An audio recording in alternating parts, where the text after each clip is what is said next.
วิธีเปลี่ยนรหัส XRTrade ในกรณีที่เราลืมรหัสตัวเก่าคลิปนี้มีคำตอบอันดับแรกแม่นเข้ามาในระบบ VXTrade แล้วมาจำบอลเข้าสู่ระบบแล้วมันจะเด้งมาหน้านี้ก็คือมาจำบอลลืมรหัสผ่านหรือไม่จำไปเลยแล้วมันจะเด้งมา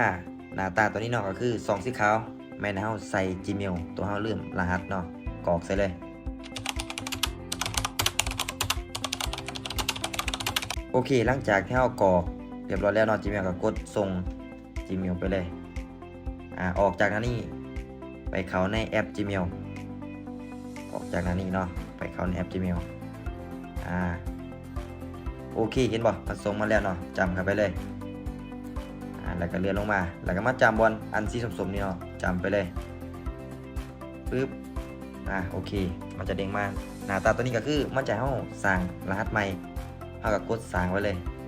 หลังจากที่เราสร้างแล้วเนาะอยากแนะนำให้เราแคปไว้หรือว่าเขียนไว้ก็เป็นการดีกันเพื่อเวลาข้างหน้าเราลืมเนาะกรอกใส่เลยรหัสใหม่โอเคหลังจากที่เรากรอกใส่ไม้ไปทีเรียบร้อยก็กดรีเซ็ตรหัสผ่านไปเลย